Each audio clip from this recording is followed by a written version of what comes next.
Bapak Ibu, seluruh jemaat GBI Kebun Siri yang sangat diberkati dan dikasihi Tuhan. Pada pagi hari yang indah ini, perkenankan saya mengucapkan selamat ulang tahun, karena pada hari ini, pada bulan ini, GBI Kebun Siri genap berusia 16 tahun. Tuhan menyertai kita secara luar biasa, menuntun kita, sehingga kita boleh berada sebagaimana kita ada sekarang ini dalam keadaan yang baik. Dan pesan Tuhan, tetap menjadi murid Yesus yang sejati, melakukan kebaikan, kebenaran, walaupun dunia mungkin mencela kita, membenci kita. Tetapi saya percaya bersama dengan Tuhan Yesus ada sukacita, kebahagiaan yang lahir dari dalam, yang tidak pernah akan luntur atau berubah karena keadaan di luar atau di dunia ini. Hari ini kita akan dilayani oleh Bapak Pendeta Rubin Ong yang akan menyampaikan firman pesan Tuhan yang pasti akan memberkati kita semua. Dan sebelum kita mendengar firman ini, kita akan mendengar terlebih dahulu pengajaran yang sudah dipersiapkan oleh tim teologi GPI Gatot Subroto mengenai nubuatan atau nabi dan nubuatan dalam gereja masa kini. Oleh karena itu, mari siapkan hati kita, jadikan hati kita di tanah yang subur, yang boleh menerima benih firman, berakar, bertumbuh, dan berbuah lebat. Sekali lagi, selamat ulang tahun. Tuhan Yesus memberkati kita semua. Shalom, Bapak Saudara yang dikasihi oleh Tuhan. Apa kabarnya? Saya percaya kita semua dalam keadaan baik dan adalah orang-orang luar biasa di dalam Tuhan. Dan mari kita siapkan hati kita akan beribadah. Kita datang kepada Tuhan membawa pujian, penyembahan, dan korban syukur kita di hadapan Tuhan. Kita tundukkan kepala, kita bersatu hati dalam doa. Kami bersyukur Tuhan kalau kami boleh ada hingga sampai saat ini. Kami percaya semua oleh karena kasih karunia Tuhan. Dan pada hari ini Tuhan dan saat ini juga kami datang bersama-sama tidak dengan membawa tangan yang hampa. Kami datang membawa korban syukur, pujian, penyembahan yang kami naikkan kepada Tuhan. Tuhan, biar Engkau yang Allah yang berdaulat. Engkau Allah yang bertata di atas pujian penyembahan umat-Mu. Kami percaya di saat kami memuji menyembah-Mu, surga terbuka, tingkap-tingkap langit terbuka. Engkau akan mencurahkan berkat-berkat-Mu turun bagi setiap kami. Sehingga yang lemah dikuatkan, yang terikat dibebaskan, yang sakit disembuhkan. Datanglah kerajaan-Mu dan jadilah kehendak-Mu di bumi sama seperti di surga. Kami siap memuji-Mu, kami siap menyembah-Mu. Mari bersama-sama siap memuji menyembah Tuhan. Boleh bersama-sama kita katakan amin.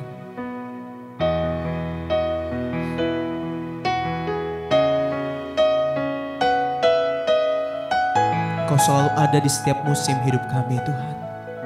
Musim akan selalu berganti, kasih Tuhan tetap abadi, tak akan berubah sampai selamanya. Ku tetap percaya. Ku yakin Tuhan memberkati, ku yakin Tuhan melindungi. Burung di udara Tuhan pelihara karena kasih-Nya. Tuhan selalu menolongku, selalu menjagaku. Sehelai di rambutku tak akan terjatuh tanpa seizin-Mu. Tuhan selalu menolongku, selalu menjagaku. Dia mengenyangkanku dan peliharaku seumur hidupku.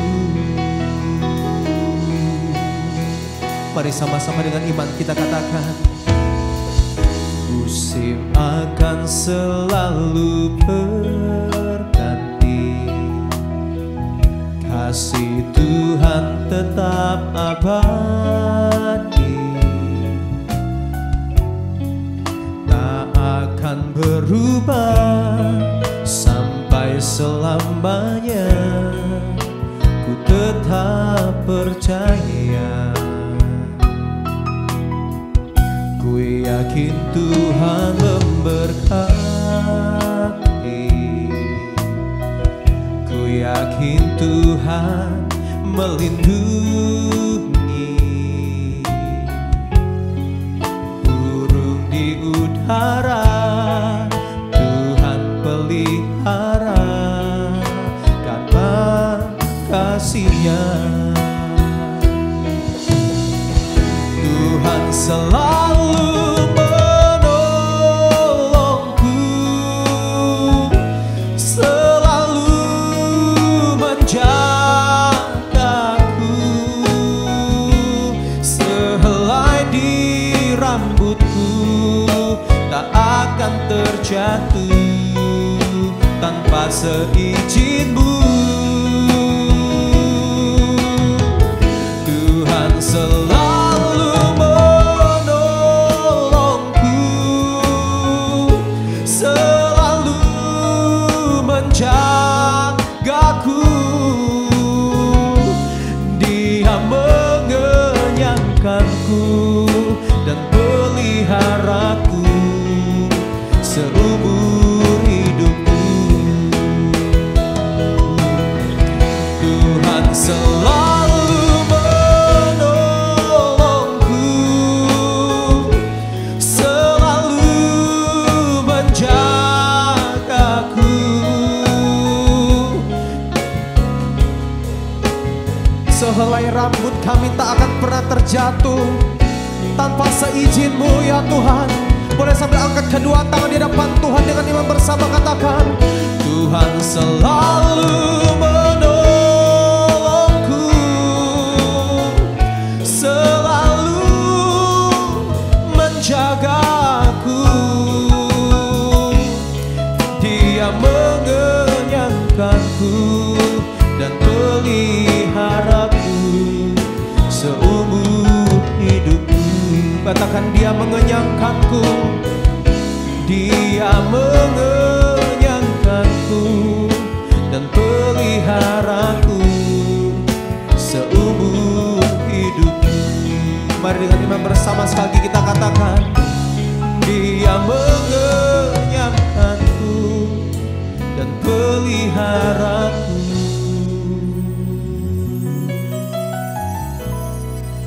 seumur hidupku.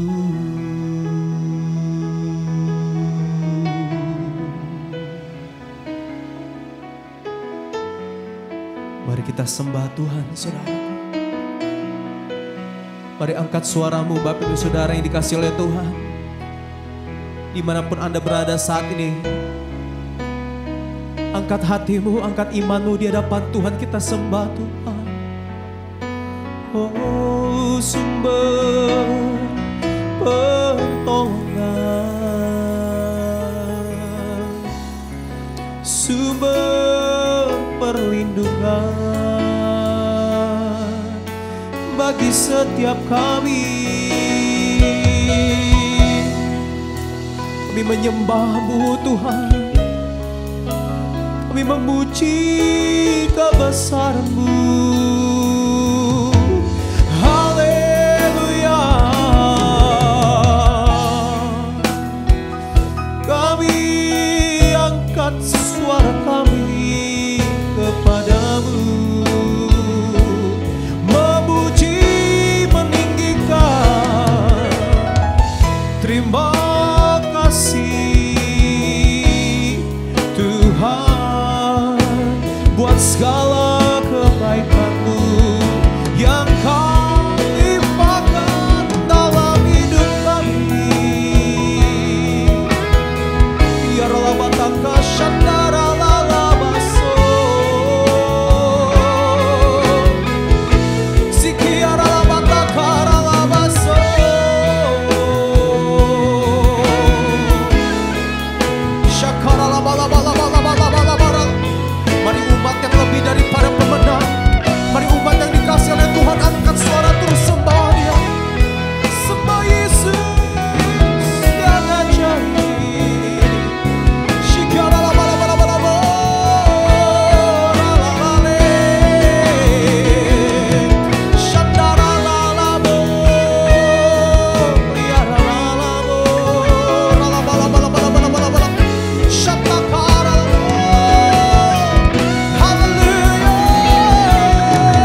Kami percaya Tuhan.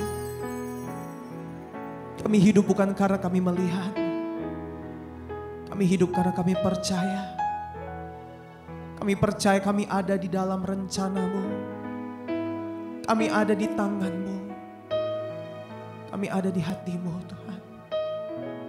Mari saudara sambil angkat kedua tangan di depan Tuhan. Mari terus sembah Tuhan. Ku di tangan-Mu, ku di hati-Mu, di pikiran-Mu, di rencana-Mu, tak pernah ku sendiri. Ku di tangan-Mu, ku di hati-Mu, di pikiran-Mu, di rencana-Mu, tak pernah ditinggalkan. Mari dengan iman percaya bersama katakan, ku di tangan-Mu, ku di tangan-Mu, ku di hati-Mu, di pikiran-Mu, di rencana-Mu, tak pernah ku sendiri. Ku di tangan-Mu, ku di hati-Mu, di pikiran-Mu, di rencana-Mu, tak pernah ditinggalkan. Mari sama-sama angkat suara dengan iman katakan, ku di tangan-Mu, ku di hati-Mu, di pikiran-Mu, di rencana-Mu, tak pernah ku sendiri. Ku di tangan-Mu, ya Tuhan, ku di hati-Mu, di pikiran-Mu, di rencana-Mu, tak pernah ditinggalkan. Di pikiran-Mu, di pikiran-Mu, di rencana-Mu, tak pernah ditinggalkan.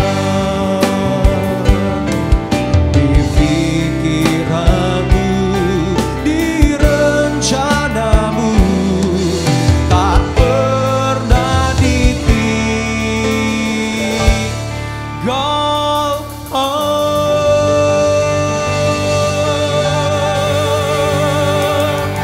Haleluya. Kasih tepuk tangan yang terbaik buat Tuhan Yesus. Sorak-sorai bagi Allah yang dahsyat, Allah yang luar biasa. Terpujilah Tuhan dulu, sekarang, sampai selama-lamanya. Mari siap kita yang percaya dengan iman bersama-sama katakan amin, saudara. Haleluya. Boleh sama-sama saudara untuk bangkit berdiri. Kita percaya bahwa Allah yang kita sembah, Allah yang dahsyat dan luar biasa. Saudara percaya bahwa apa yang kita tabur itu yang pasti akan kita tuai, saudara. Haleluya, haleluya. Kasih tepuk tangan yang terbaik buat Tuhan Yesus. Mari bersama-sama kita bertepuk tangan, saudara. Percaya bahwa apa yang kita tabur pasti akan kita tuai, saudara. Mari dengan iman percaya bersama katakan, oh, oh, oh. Ketika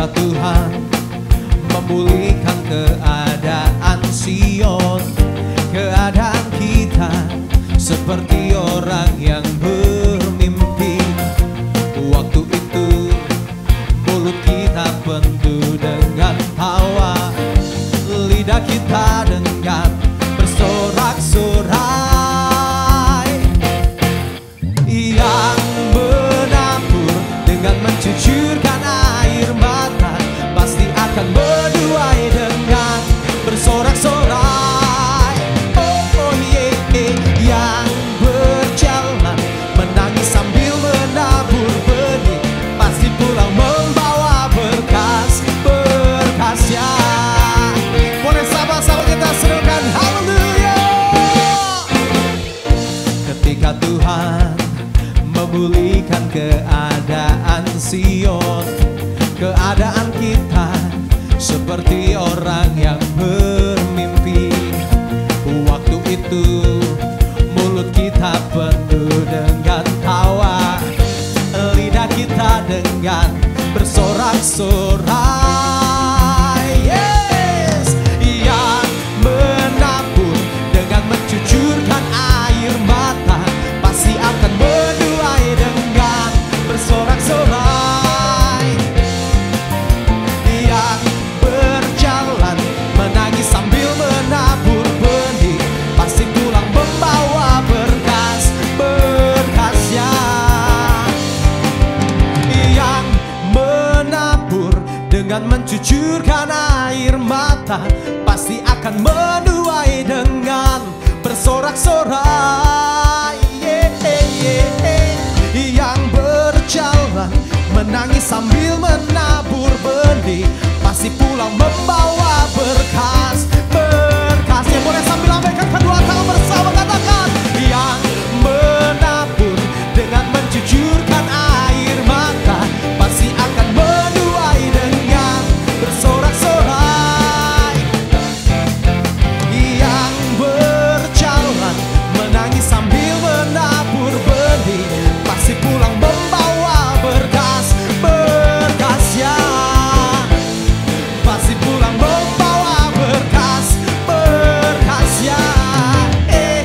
Pasti pulang membawa berkas-berkasnya. Haleluya. Pasti pulang bawa berkas-berkasnya. Percaya saudara. Haleluya. Kasih tepuk tangan yang terbaik buat Tuhan Yesus. Haleluya, haleluya, haleluya. Silakan duduk Bapak Saudara yang dikasihi oleh Tuhan.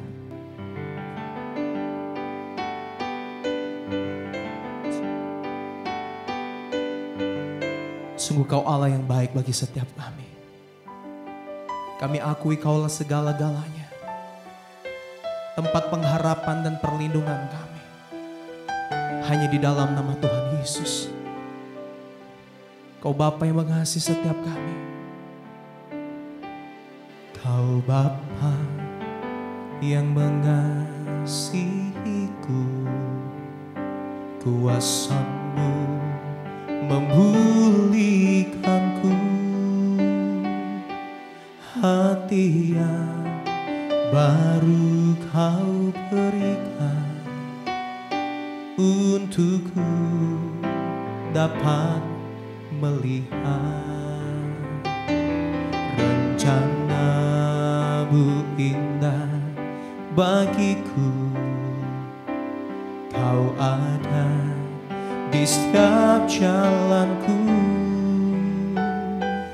Hatiku haus dan lapar akan Engkau. Kaulah segalanya di dalam hidupku.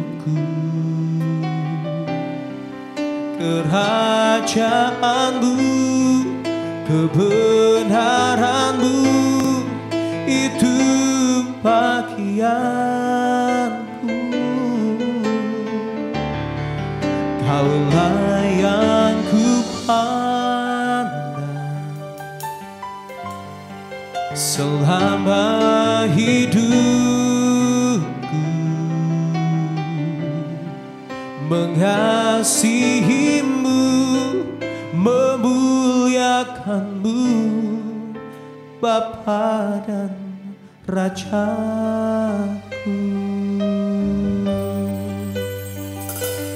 Kau Bapa yang mengasihiku, kuasa-Mu memulihkanku,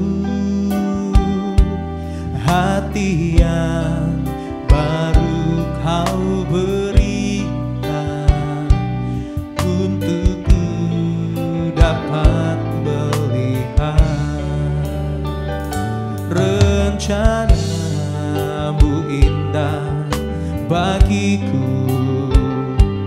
Kau ada di setiap jalanku, hatiku haus dan lapar akan Engkau. Kaulah segalanya di dalam hidupku,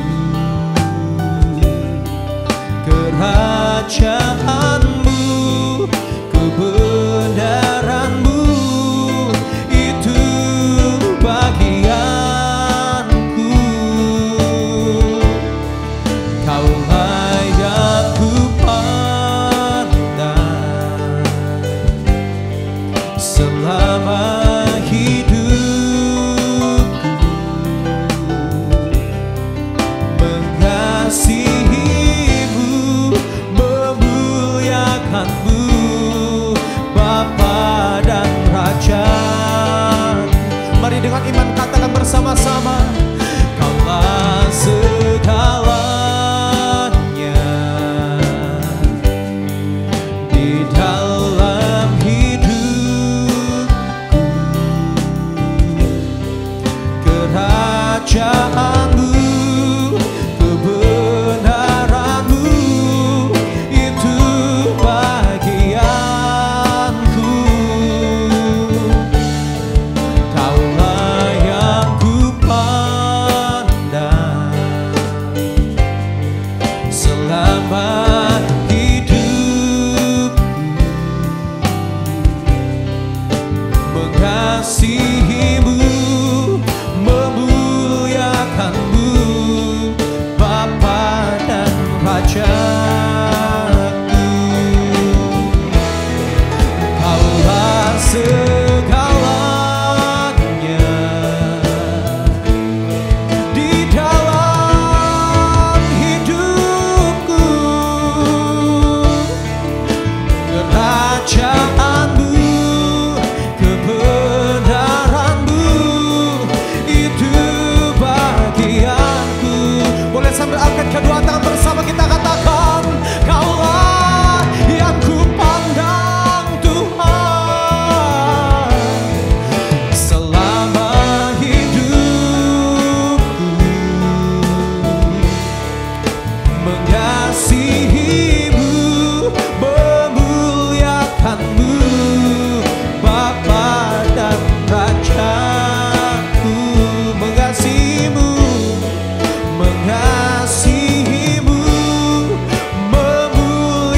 mengasihimu, mengasihimu, memuliakan, mengasihimu, mengasihimu, memuliakanmu, Bapa dan Rajaku.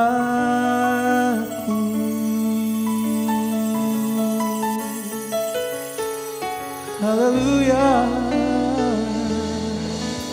Oh.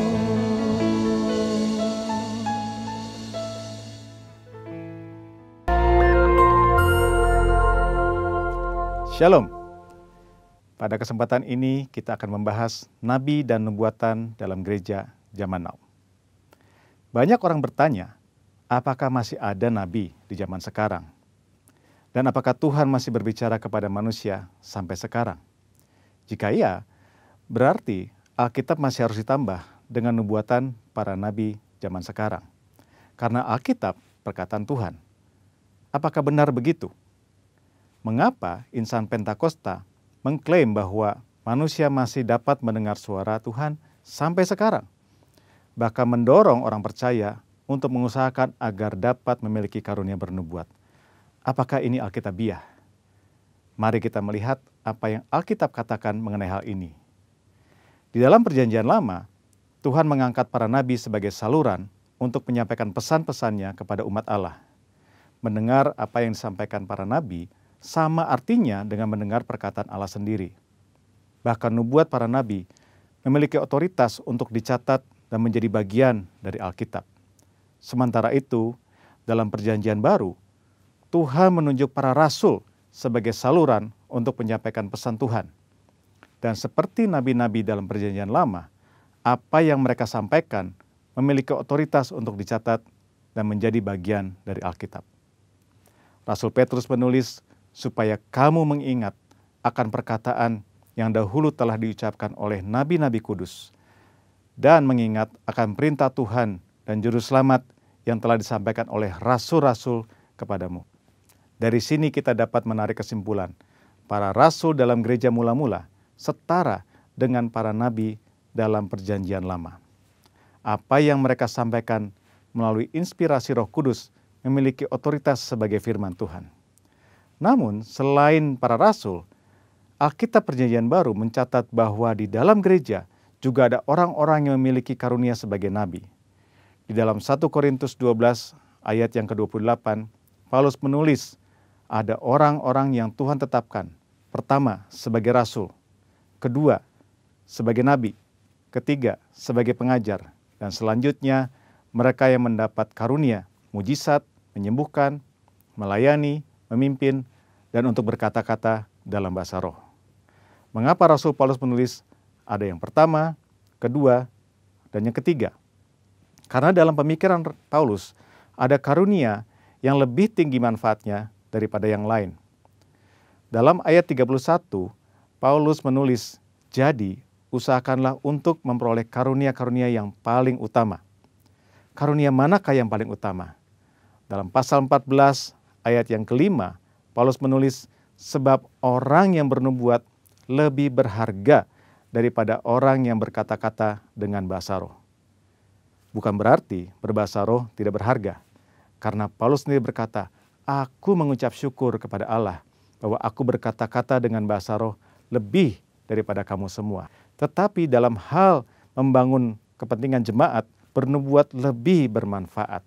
Jadi, rasul adalah yang paling utama. Karena para rasul lah yang menanam dan membangun gereja. Mereka yang meletakkan dasar pengajaran dan perkataan mereka memiliki otoritas sebagai firman Tuhan. Setelah itu baru nabi, pengajar, dan karunia-karunia lainnya. Karunia bernubuat yang dimiliki para nabi dalam gereja zaman now tidak memiliki otoritas yang setara dengan para rasul.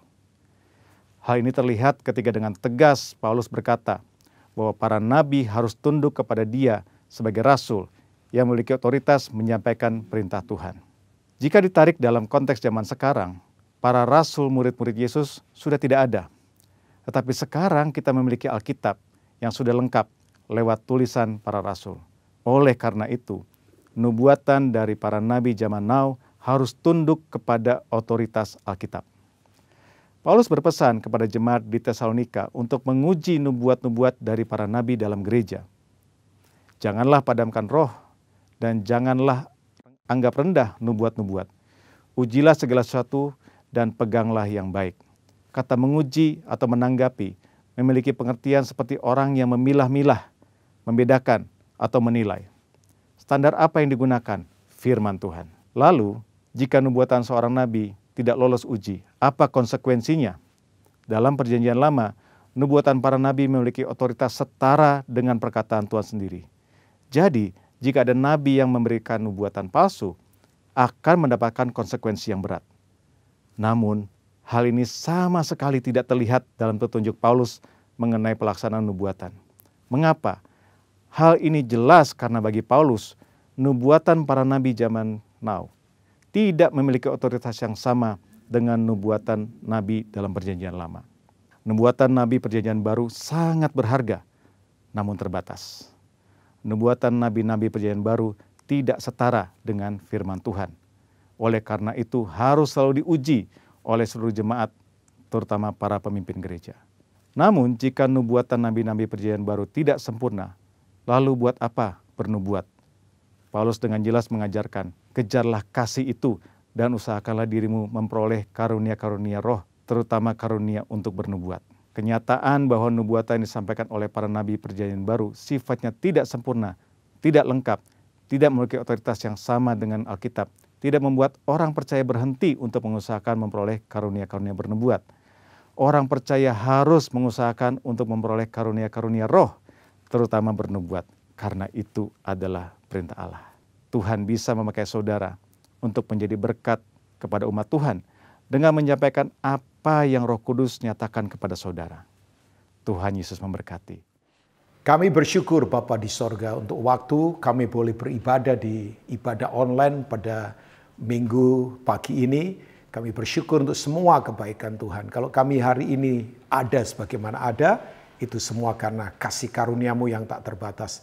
Kalau hamba-Mu boleh kembali lagi dipercaya dalam anugerah Tuhan untuk melayani jemaat GBI Kebon Sirih ini satu kebaikan dari Tuhan. Urapi hamba-Mu yang terbatas ini, hamba tidak bisa apa-apa kalau Tuhan tidak mengurapi. Sementara firman disampaikan, hamba berdoa ada wisdom and revelation yang akan menerobosi kami, supaya kami diubahkan menjadi orang-orang yang seperti Tuhan mau. Hadirat-Mu ada di sini, firman-Mu berkuasa.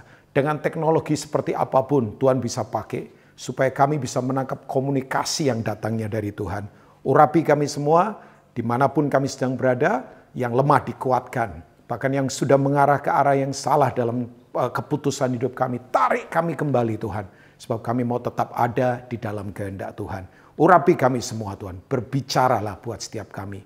Demi nama Tuhan Yesus, bagi kemuliaan nama Tuhan Yesus. Kami bersyukur, kami berdoa, semua kita yang siap mendengar, ditegur, dikuatkan firman. Mari katakan, amin. Ya, shalom Bapak Ibu semua. Sebuah anugerah untuk kembali saya dipercaya oleh Tuhan untuk melayani jemaat GBI Kebon Sirih. Ya, gereja ini dalam anugerah Tuhan saya bisa datang setahun sekali atau 2 kali, itu kepercayaan buat saya.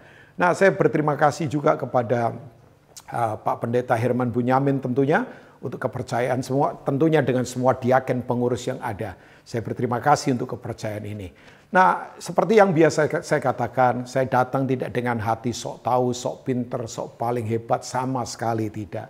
Tapi as a minister, sebagai servant of God, sebagai hamba Tuhan, saya akan mengingatkan saudara kepada prinsip-prinsip yang kembali tentunya pada kebenaran firman Tuhan. Nah, setuju atau tidak, sekarang ini Bapak Ibu semua yang bukan esensi, ya semua yang bukan prinsip kehidupan lagi digoncangkan. Ya, semua lagi digoncangkan. Alkitab berkata dalam Ibrani pasal 12 ayat 26. Bapak Ibu boleh buka di rumah Bapak Ibu masing-masing. Tapi Alkitab berkata bahwa suaranya sekarang, suaranya besar, suara Tuhan lagi menggoncangkan. Ya, bahwa dia berkata, aku tidak hanya goncangkan bumi saja, melainkan langit juga. Bayangkan, semua lagi digoncangkan. Tujuannya apa? Ayat berikutnya berkata, supaya tinggal tetap. Ya, tinggal tetap. Itu yang esensi, itu yang prinsip itu tinggal tetap. Sebab semua yang tidak esensi pasti akan lenyap. Ya, supaya yang tinggal tetap itu tidak akan tergoncangkan. Apa itu yang tinggal tetap? Yaitu kerajaan Allah. Karena ayat berikutnya berkata, kita menerima kerajaan yang tidak mengalami shaking, tidak tergoncangkan, yaitu kerajaan Allah. Nah, apa itu sebetulnya kingdom of God, kerajaan Allah? Yaitu manifestasi kehidupan Kristus yang kemudian kita begini aplikasikan, kita nyatakan dalam kehidupan sehari-hari. Nah, itu yang tidak tergoncangkan. Nah, saya ingin membawa Bapak Ibu semua, kita coba akan merenung kepada firman Tuhan tentunya di kitab Injil. Yesus mengajar ini pada murid-muridnya tentunya ya. Nah, kita tahu bahwa dia mengajar ini tentang dasar kehidupan. Ya, katakan dasar Bapak Ibu di rumah masing-masing, dasar. Dasar itu penting banget ya. Sebab kalau dasar tidak kuat, begitu ada tekanan, ada himpitan, ada masalah apapun, orang gampang dirubuhkan. Kalau saya berkata begini, bukan kemudian Pak Rubin pasti kuat. Enggak juga. Jabatan saya, ya, kemudian jadwal pelayanan saya, itu tidak menjamin bahwa saya akan kuat kalau saya tidak kembali kepada prinsip dasar. Yang jelas adalah the word of God, firman Tuhan sendiri. Nah, kalau kita lihat di Lukas pasal yang ke-6, Bapak Ibu ya. Coba kita lihat Lukas pasal yang ke-6 dari Alkitab kita. Kita baca mulai ayat yang ke-46 tentunya. Lukas pasal 46 ayat yang ke-46. Ya, perikopnya berjudul tentang dua macam dasar. Ini berbicara ada dua model rumah. Ya, katakan rumah Bapak Ibu. Ya, rumah itu talking about life. Kalau bicara rumah berarti itu bukan soal aksesorisnya, bukan soal bangunannya, ya itu kan aksesoris, itu tidak esensi, tapi ini kehidupannya. Jadi terserah mau rumahnya kecil, rumahnya besar, ngontrak atau rumah sendiri, itu kan fisikal saja, itu bisa tergoncangkan. Tapi ini bicara tentang life, sebab sekarang ini bayangkan orang semua lagi dikembalikan kepada gereja yang sesungguhnya, yaitu family, ya, di mana saya ingatkan. Seorang pria sekarang tidak perlu pakai mimbar untuk praktekkan firman di hadapan istri dan anak-anaknya. Ya, karena memang gereja sesungguhnya adalah keluarga kan. Ya, itu jelas, kita tidak bisa bantah. Jadi makanya kembali lagi Tuhan lagi bawa kita kepada esensi. Ternyata yang kita anggap penting tidak terlalu penting ternyata. Misalnya fasilitas kita anggap penting. Ternyata ya waktu digoncang begini nggak penting juga ternyata. Tapi apakah kemudian karena nggak ada ini gereja hilang? Enggak. Gereja tetap ada. Karena gereja kehidupan. Misalnya liturgi kita anggap penting. Ternyata enggak juga. Karena begitu kita nggak ada di kebaktian yang seperti liturgi, kita tetap saja bisa menyembah Tuhan di rumah kita. Ya, menyembah saya katakan tidak hanya nyanyi kan, tapi sikap hati kita yang terus tertuju pada Tuhan. Jadi yang kita anggap penting sekarang ternyata nggak terlalu penting. Ada beberapa hal yang kita fokuskan. Bahwa itu penting banget. Nah, saya ingin mengajak membaca ayat-ayat ini, kira-kira ada 4 ayat saya akan bacakan. Mengapa kamu berseru kepadaku Tuhan, Tuhan, padahal kamu tidak melakukan apa yang aku katakan. Setiap orang, every people, ya, setiap orang, ya bahasa Jawanya sopo wae, setiap orang, siapa saja, ya, yang mendengar, setiap orang yang datang kepadaku, ya, dan mendengarkan perkataanku serta melakukannya, aku akan menyatakan kepadamu dengan siapa ia dapat disamakan. Nah, Alkitab berkata, ia sama dengan seorang yang mendirikan rumah. Ya, itu muncul kata oikos sebetulnya. Kehidupan itu ya, rumah itu ya. Nah, Alkitab berkata begini, orang itu menggali dalam-dalam dan meletakkan dasarnya di atas batu. Ketika datang air bah dan banjir melanda rumah itu tidak dapat digoyahkan karena rumah itu kokoh dibangun. Ya, akan tetapi barang siapa mendengar perkataanku, tetapi tidak melakukannya, ia sama dengan seorang yang mendirikan rumah di atas tanah tanpa dasar. Ketika banjir melandanya, rumah itu segera rubuh dan hebatlah kerusakannya. Jadi kehidupan Bapak Ibu akan kelihatan kuat atau tidak ketika ada banjir dan badai datang. Ya, banjir kita tahu bisa saja karena hujan turun dari atas yang sangat lebat atau jebolnya tanggul dari bawah. Kalau badai jelas kiri kanan depan belakang bisa menerjang. Sekarang yang namanya badai lagi menerjang di mana-mana. Bayangkan, ya. Saya lagi berpikir ini kita masih ada di masa krisis, ya. Kalau ini enggak kemudian berakhir bisa saja masuk kepada masa resesi yang tidak hanya resesi secara bangsa, tapi bisa ke kawasan regional, bisa saja global. Nah, yang paling mengkhawatirkan kalau ujungnya kepada tiap orang depresi, bayangkan. Itu bisa memicu banyak hal, termasuk peperangan antar bangsa, di mana akan terjadi siapa yang kuat akan menguasai yang lemah. Ya, tapi Alkitab sudah nubuatkan itu. Makanya saya ingatkan buat Bapak Ibu, keadaan ke depan tidak akan semakin baik kan? Karena Alkitab berkata langit dan bumi pasti lenyap. Yang tinggal tetap adalah firman Tuhan. Nah Bapak Ibu, kalau saya baca ayat tentang banjir dan badai, sebetulnya Yesus pernah ajarkan. Nah, orang ini disebut namanya. Jadi dia berkata Yesus ngajar soal akhir zaman. Bapak Ibu bisa baca itu mulai Matius 24 dan seterusnya. Ya, kalau Bapak Ibu baca, salah satu orang yang disebut Yesus dalam pengajaran akhir zaman adalah Nuh. Nah, apa yang terjadi dengan Nuh? Nuh adalah orang yang seperti kita, ya, di lockdown 40 hari. Karena terjadi banjir, badai yang luar biasa menutupi seluruh bumi selama 40 hari. Nah, Nuh tinggal di perahu, Bapak Ibu. Ya, saya kadang berpikir Nuh makan apa sebetulnya di perahu itu? Coba. Tapi ternyata Tuhan pelihara dengan cara yang luar biasa. Nah, yang luar biasa lagi, bahtera Nuh ternyata itu jendelanya tidak ada di kiri kanan kan? Ya, ada di atas. Tuhan lagi berkata begini, nggak usah pandang kiri kanan, pandang aku saja di atas. Sebab kalau ada jendela di kiri kanan, Nuh pasti stres.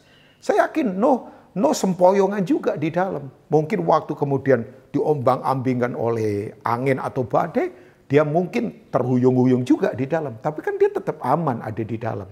Ya, Bapak Ibu kalau lihat kehidupan Nuh adalah kekuatan inspirasi dari orang yang kemudian begini. Ketaatannya pada Tuhan begitu luar biasa. Bapak Ibu, saya itu sebagai pembicara, salah satu kesedihan kalau saya ditanya, Pak Rubin merasa gagal dalam pelayanan apa? Ya, saya merasa gagal banget. Kalau orang yang saya khotbahi kemudian tidak berubah. Tapi waktu kemudian saya lihat hidup Nuh, saya terhibur. 120 tahun dia khotbah. Tidak ada satupun orang yang mau dengarkan, bertobat. Bayangkan, 120 tahun. Tapi kemudian begini, Nuh menginspirasi banyak orang. Ya, sebab kita tahu setelah peristiwa air bah, dia masih hidup 350 tahun. Ya, dia mempengaruhi generasi-generasi. Ya, lewat apa? Keteladanan, ketaatannya dia terhadap firman Tuhan. Itu menginspirasi begitu luar biasa. Nah, saya kembali lagi kepada apa yang coba saya ingin sodorkan buat Bapak Ibu semua. Dari ayat-ayat yang kita baca, saya akan coba beri beberapa hal saja prinsip yang harus kita bangun. Yang pertama adalah ini dia Bapak Ibu. Jangan kita punya kesalahan pemahaman tentang Tuhan. Ya, tadi di ayat 46 berkata, mengapa kamu berseru kepadaku Tuhan, Tuhan, tapi kamu tidak melakukan apa yang aku katakan. Ya, jadi begini, kalau orang berseru Tuhan, Tuhan tapi tidak melakukan, berarti dia nggak memahami siapa Tuhan. Ya, oh ya saya tahu Yesus itu juru selamat, benar. Ya, dia menyelamatkan. Orang kan paling suka jadikan Yesus hanya juru selamat. Menyelamatkan ya kesehatan kah, menyelamatkan aset kah, menyelamatkan masa depan. Benar, dia adalah our Savior. Dia juru selamat kita. Tapi jangan lupa, kalau Yesus tadi juru selamat, posisi itu butuh kasih karunia, anugerah. Karena kita hanya selamat lewat begini, anugerah dalam iman pada Yesus Kristus. Jelas itu ya. Ya, kita bisa selamat karena apa? Yaitu karena kebaikan kemurahannya dia. Ya, sebab keselamatan tidak bisa dibeli karena iman pada dia. Anugerah yang kemudian karena kita beriman pada dia. Tapi begini Bapak Ibu, kalau sudah di area Tuhan, tidak main-main. Oh yes, kata anugerah sudah tidak berlaku lagi di situ. Karena dia adalah kurios, kata Tuhan kan, penguasa alam semesta, bayangkan. Makanya Bapak Ibu tidak usah takut pada setan, tidak usah takut pada yang lain. Takutlah pada siapa dia. Dia adalah Tuhan. Ya, kata yang lain dipakai dalam bahasa Yunani adalah Adonai, the Lord of Management. Dia adalah Tuhan atas manajemen kehidupan. Ya. Nah, manajemen apa yang kita anut dalam kehidupan itu akan kelihatan lewat 3 hal kan sebenarnya. Nilai kita hidup, cara kita hidup, dan tujuan kita hidup. Kalau saya lihat orang walaupun Kristen mungkin. Ya, tadi Alkitab katakan orang mendengar tapi tidak melakukan. Berarti kan Kristen, dia mendengar tapi tidak mempraktekannya. Makanya nggak akan kuat.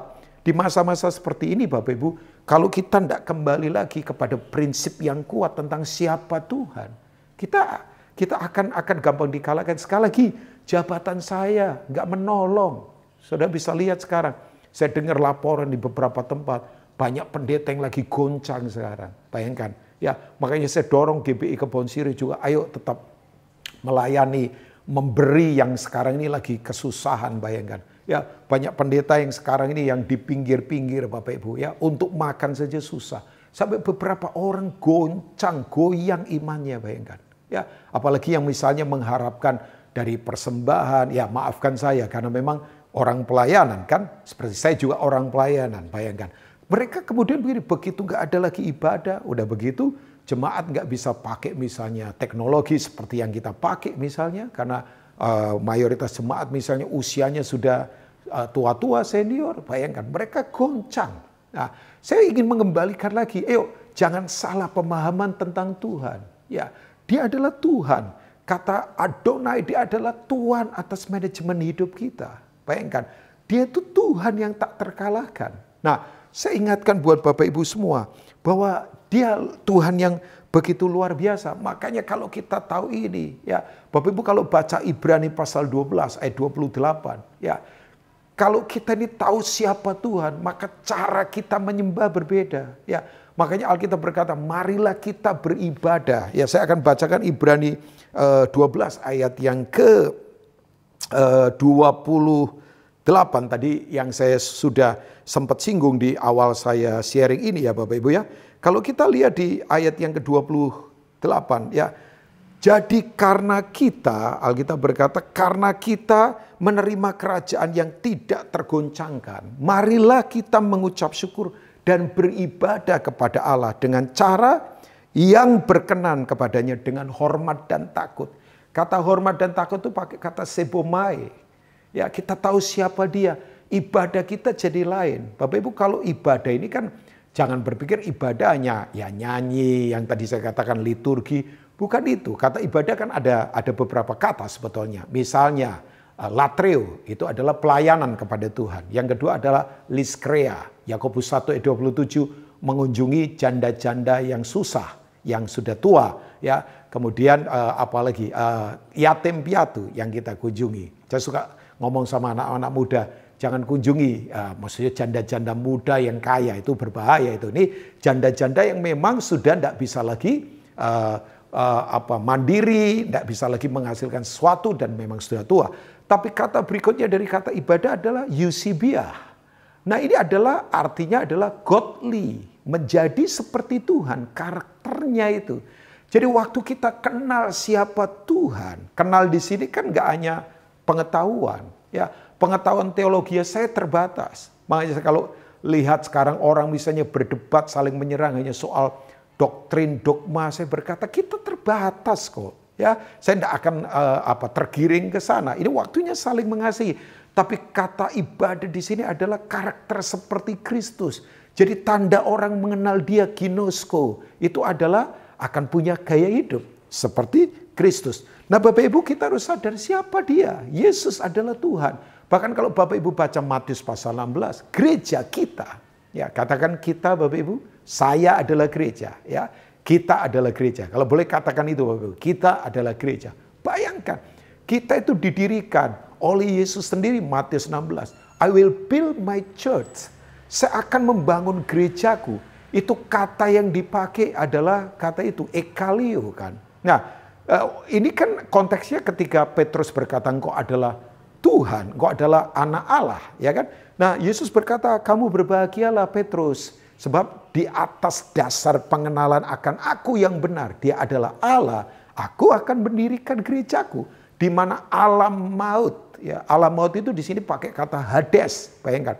Pintu neraka, kekuatan maut gak bisa kalahkan kita. Makanya saya katakan ini buat Bapak Ibu, ini waktunya kita berdiri tegak. Gak ada kekuatan gelap, semua krisis apapun yang bisa kalahkan kita. Makanya saya prihatin kalau misalnya gerejanya kalah gara-gara misalnya soal uang misalnya, hanya gara-gara soal perpecahan, hanya gara-gara soal fasilitas, enggak. Di atas dasar pengenalan tadi, kata Petrus kan Petros, batu-batu kecil. Bayangkan, kita ini batu-batu. Ingat peristiwa Daud kalahkan Goliat, dia pakai batu-batu. Nah, batu-batu kecil yang berdiri di atas batu karang yang kokoh, yaitu Yesus sendiri. Alam maut tidak bisa menguasainya. Jadi saya beritahu, di dalam kita ada kekuatan laten yang tak terkalahkan. Yang tidak bisa dikalahkan oleh semua persoalan apapun. Ya, penyakitkah, kebutuhankah, kita punya kekuatan yang sungguh tidak terbatas. Nah Bapak Ibu saya tahu, untuk memahami Dia, yuk dengan rendah hati, minta Tuhan buka mata hati kita. Sekarang dimanapun Bapak Ibu sekarang berada, yuk minta mata hati kita diterobosi Tuhan dengan rendah hati. Efesus 1 berkata, supaya Ia menjadikan mata hatimu terang. Mata rohani. Saya tidak ngomong bicara soal mata secara jasmani. Ya kita penting punya mata jasmani. Tapi apakah kita melihat seperti Tuhan mau melihat? Sayangnya kan banyak orang penglihatannya hanya dipakai untuk duniawi, untuk nafsu, untuk kesenangan. Tapi begini, apakah mata hati kita punya dimensi untuk melihat dia? Supaya kita kenal siapa dia. Ya. Nah yang kedua Bapak Ibu semua, yang ingin saya sodorkan buat Bapak Ibu semua dari apa yang coba saya akan bagikan buat Bapak Ibu ini adalah ini dia. Yang kedua adalah, yuk kembali kepada esensi kita. Yaitu apa? Firman Tuhan. Ya, sebab begini, Alkitab berkata begini, yang tadi saya katakan bahwa rumah yang dibangun di atas dasar batu karang yang kokoh. Siapa dia? Yesus. Siapa Yesus? Ya, Ibrani pasal pertama berkata, ya setelah zaman dahulu Allah berbicara dengan perantaraan nabi-nabinya, sekarang dia berbicara lewat anaknya. Siapa anaknya? Yesus. Siapa Yesus? Firman Tuhan. Bahkan ayat yang ketiga dari Ibrani pasal yang pertama saya akan bacakan buat Bapak Ibu. Ibrani sama ayat yang ketiga dikatakan begini, ya ini dia. Ia adalah cahaya kemuliaan Allah. Ia adalah cahaya kemuliaan Allah. Dan gambar Allah dan gambar wujud Allah. Ya, dan menopang segala yang ada dengan firman-Nya. Semua kehidupan kita itu ditopang oleh firman-Nya. Yang penuh kekuasaan, bayangkan. Dan setelah ia selesai mengadakan penyucian dosa, ia duduk di sebelah kanan yang maha besar, di tempat yang tinggi. Ia siapa? Yesus. Siapa Yesus? Firman yang jadi manusia. Kalau dia duduk di tempat yang tinggi, artinya ini, firman bertata mengendalikan segala sesuatu. Jadi kalau Bapak Ibu kembali lagi kepada esensi firman Tuhan, dia bertata dalam kehidupan kita. Saya ingatkan buat Bapak Ibu, ini waktunya tiap kita yuk dengar sungguh-sungguh firman-Nya. Ya, dari hati yang paling dalam. Saya ajak Bapak Ibu, yuk dengar sungguh-sungguh suaranya. Karena suaranya sedang menggoncangkan sekarang. Ya, jadi kembali kepada suaranya.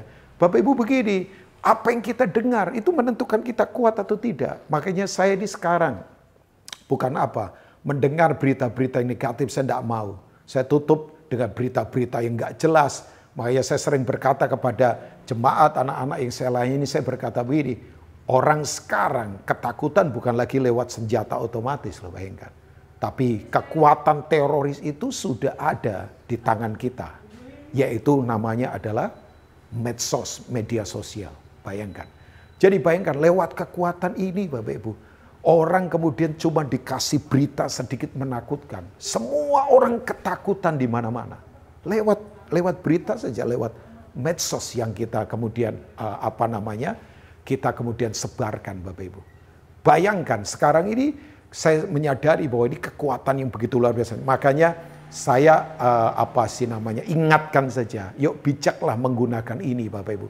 Kuatkan orang-orang lain dengan berita yang benar, berita firman. Bahkan saya ingatkan buat Bapak Ibu, sekarang Bapak Ibu tanpa perlu ditabiskan secara apa begitu ya. Satu orang bisa jadi imam loh. Ini pergerakan orang percaya sedang dimulai.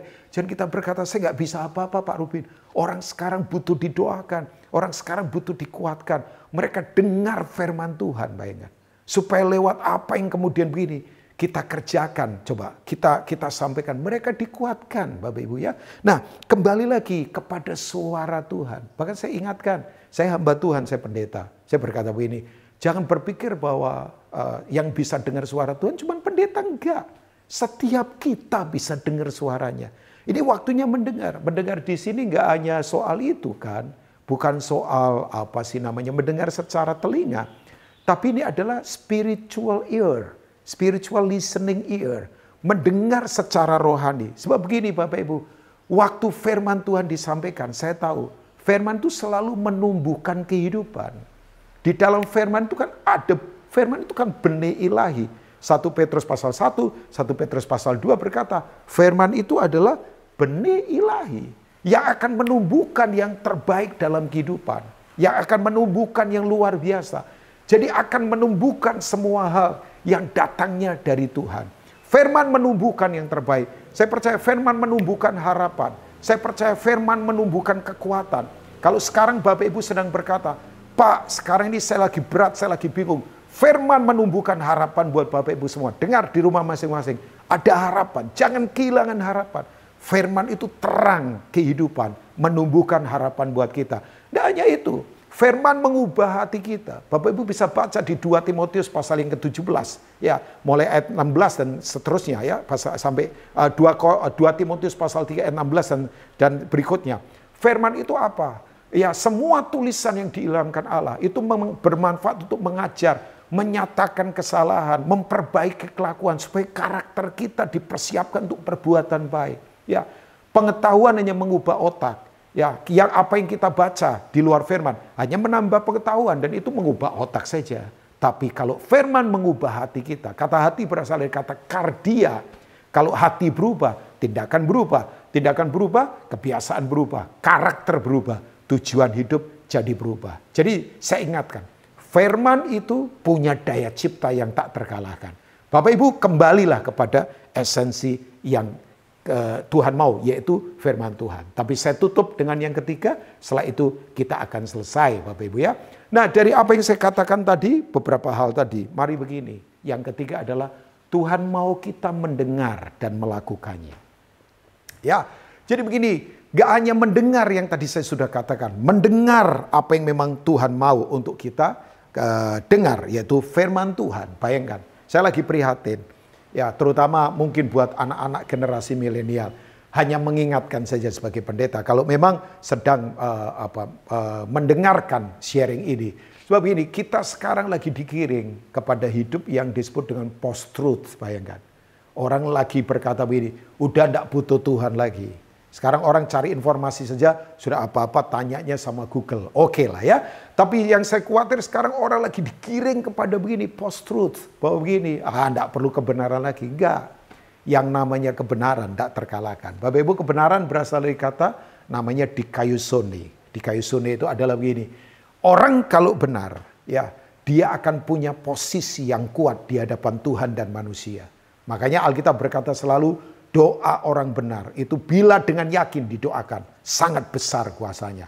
Yuk saya ajak Bapak Ibu, bahkan saya katakan dengan prinsip ini sebagai hamba Tuhan. Yang tidak benar, kembalilah kepada kebenaran. Karena kebenaran memerdekakan, kebenaran selalu membuat kita kuat. Di mana ada kebenaran, pasti ada Tuhan di sana. Sebab Tuhan adalah jalan, kebenaran, dan kehidupan. Bapak Ibu ya. Nah, kemudian begini, jadilah pelaksana firman Tuhan yang kuat.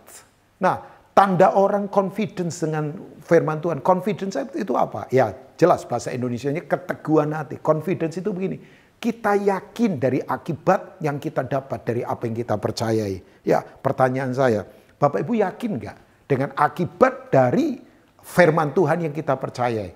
Saya akan tutup Bapak Ibu ya dengan Amsal pasal yang keempat. Ya, saya akan bacakan Amsal pasal keempat. Ya, kita suka biasanya hafal di ayat 23 kan. Ya, jagalah hatimu dengan segala kewaspadaan karena dari situlah terpancar kehidupan. Nah, pertanyaan saya, kalau hatinya kosong yang mau dijaga apa? Hatinya harus penuh dengan firman Tuhan. Makanya kita bisa menjaga itu dalam kehidupan. Nah, Amsal pasal yang keempat, saya akan baca mulai ayat yang ke-20 saja dari Alkitab kita. Kemudian saya akan selesai dengan ayat-ayat ini. Hai anakku, perhatikanlah perkataanku, arahkan telingamu kepada ucapanku. Bahasa Inggrisnya ditulis kata pay attention. Bayar perhatian. Kenapa bayar? Karena memang begini, ada kemuliaan begitu luar biasa ya. Janganlah semuanya itu menjauh dari matamu, simpanlah itu di lubuk hatimu. Kenapa kok tidak boleh menjauh dari mata? Apa hubungannya dengan mata? Maksudnya begini, kamu harus melihat dengan matamu bahwa tubuhmu melakukan firman. Simpanlah itu di lubuk hatimu. Artinya ini harta yang sangat berharga. Saya tanya, harta Bapak Ibu apa? Kalau uang akan selesai, ya. Tapi kalau kemudian firman tak terkalahkan dalam kehidupan. Nah itu, nah ini dia. Ini ayat 22 akibatnya. Karena itulah yang menjadi kehidupan bagi mereka yang mendapatkannya dan kesembuhan bagi seluruh tubuh mereka. Bapak Ibu nggak usah takut, ada kehidupan. Ya, di tengah sekarang kematian lagi merajalela. Ada kesembuhan di tengah penyakit lagi merajalela. Janji Tuhan, ya kan? Nah, kemudian ayat 23. Jagalah hatimu dengan segala kewaspadaan karena dari situlah terpancar kehidupan. Ada kehidupan, ya, ada kekuatan. Ya, yang kita jaga apa? Firman Tuhan yang ada di dalam diri kita. Saya berdoa Jemaat GBI Kebon Sirih kita tetap bertindak kuat kembali kepada esensi. Semua lagi digoncang, tapi tetap tenang. Sebab kita ada dalam kerajaan yang tidak tergoncangkan. Amin buat firman Tuhan. Saya ingin berdoa buat Bapak Ibu semua. Ya, saya ingin berdoa buat Bapak Ibu. Mari kita berdoa bersama-sama.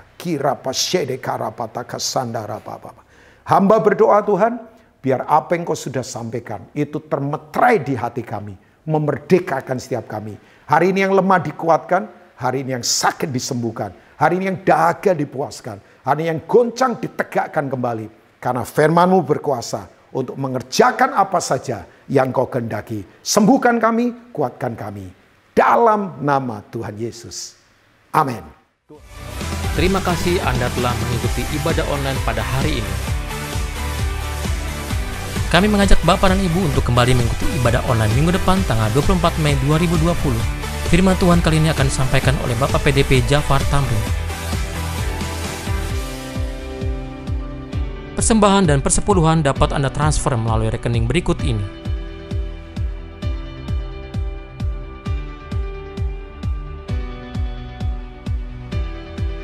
Kami mengajak Bapak dan Ibu untuk sama-sama mengikuti kebaktian tengah minggu yang akan diadakan secara online pada hari Rabu 20 Mei 2020 dengan pembicara Bapak Pendeta Rubin Ong.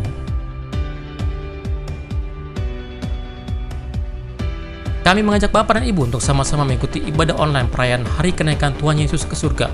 Pada hari Kamis tanggal 21 Mei 2020, ibadah akan disertai perjamuan kudus. Untuk itu kami mengajak Bapak dan Ibu untuk mempersiapkan sendiri roti atau biskuit dan sirup untuk perjamuan kudus. Firman Tuhan dan perjamuan kudus akan dilayani oleh Bapak Pendeta Dr. Insinyur Niko Nyotora Harjo.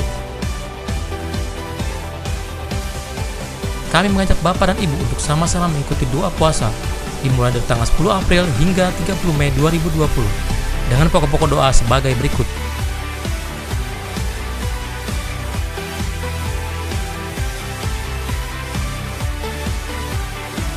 GBI Kebon Siri telah menyalurkan bantuan kepada pengerja, jemaat, dan masyarakat sekitar GBI Kebon Siri yang terdampak COVID-19. Bagi Bapak dan Ibu yang rindu dan ingin memberikan bantuan diakonia bagi mereka yang terdampak COVID-19, Anda dapat menyalurkannya melalui rekening berikut ini.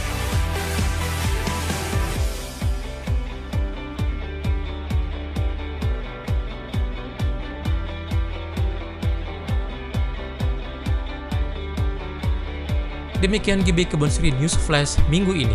Tuhan Yesus memberkati. Shalom jemaat GBI Kebon Siri yang dikasihi oleh Tuhan Yesus Kristus. Mari kita akan masuk di dalam doa syafaat. Kita berdoa. Bapa, di dalam nama Tuhan Yesus Kristus, terima kasih buat anugerah-Mu, terima kasih buat kebaikan-Mu ya Tuhan. Hari ini kami boleh beribadah, memuji, memuliakan nama-Mu, dan kami juga boleh mendengarkan kebenaran firman-Mu yang memberikan kami kekuatan, yang memberikan kami tuntunan ya Tuhan, sehingga kami boleh mengerti apa yang menjadi kehendak Tuhan di dalam kehidupan kami untuk kami jalani ya Tuhan. Terima kasih, berkati hamba-Mu Bapak Pendeta Rubin Ong yang boleh menjadi saluran berkat-Mu ya Tuhan. Kami percaya anugerah kasih karunia-Mu, kebaikan-Mu ya Tuhan, hikmat-Mu terus berlimpah-limpah atas hamba-Mu, keluarga, dan pelayanan hamba-Mu Tuhan. Dimanapun hamba berada, kami percaya penyertaan dan berkat anugerah Tuhan senantiasa atas beliau ya Tuhan. Terima kasih buat seluruh imam musik, terima kasih buat seluruh yang boleh mengambil bagian di dalam ibadah hari ini, baik juga multimedia, berkati berlimpah-limpah ya Tuhan. Terima kasih. Kami juga berdoa buat gembala sidang kami, Bapak Pendeta Niko Nyotora Harjo, juga keempat wakil gembala, gembala reon kami 1F, gembala cabang GBI Kebon Siri, dan keempat wakil gembala dan seluruh pelayan Tuhan. Bapa, pimpin dan terus tuntun kami untuk kami boleh mengembalakan setiap umat-Mu yang Kau percayakan ya Tuhan, supaya kami semua boleh menjadi murid Kristus. Terima kasih Bapa, terima kasih. Hamba berdoa juga ya Tuhan buat seluruh jemaat GBI Kebon Siri dimanapun ya Tuhan mereka berada, dan juga setiap yang menyaksikan ibadah online ini. Bapa, hamba berdoa, hamba percaya berkat kasih karunia-Mu atas setiap anak-anak-Mu ya Tuhan, keluarga lepas keluarga ya Tuhan. Engkau memberkati berlimpah-limpah usaha pekerjaan anak-anak-Mu di tengah-tengah pandemi corona ini. Kami percaya ada pemeliharaan Tuhan, bahkan Tuhan buka jalan saat tidak ada jalan, mujizat terjadi ya Tuhan atas seluruh umat-Mu ya Tuhan. Terima kasih Bapa, terima kasih Roh Kudus, terima kasih kesehatan, kekuatan senantiasa atas setiap kami ya Tuhan, umat-Mu. Juga kami berdoa buat bangsa dan negara kami Indonesia ya Tuhan, berdoa buat pemerintahan Pak Jokowi ya Tuhan, sampai ke daerah-daerah Tuhan, berikan hikmat ya Tuhan untuk boleh menangani ya Tuhan daripada pandemi corona ini ya Tuhan. Memberkati juga seluruh dokter, seluruh perawat ya Tuhan, mereka yang terus ya Tuhan bekerja keras ya Tuhan untuk boleh ya Tuhan melayani ya Tuhan, merawat setiap orang-orang yang sakit. Tuhan juga lindungi, berikan kekuatan, yang sakit juga Tuhan sembuhkan. Terima kasih Bapak, terima kasih Roh Kudus. Jika sebentar kami akan mengakhiri ibadah ini, kami siapkan hati kami untuk menerima berkat melalui hamba-Mu. Mari kita mengangkat kedua tangan kita, siapkan hati kita untuk menerima berkat Tuhan. Saudara-saudara dikasih Tuhan Yesus, terimalah berkat sukacita, damai sejahtera, kasih karunia yang berlimpah-limpah dari Allah Bapa di dalam anaknya yang tunggal Tuhan Yesus Kristus, persekutuan yang manis dengan Roh Kudus menyertai saudara-saudara mulai saat ini hingga Tuhan Yesus datang kedua kali menjemput saudara-saudara di awan-awan dan sampai selama-lamanya. Yang sudah diberkati, mari sama-sama katakan amin.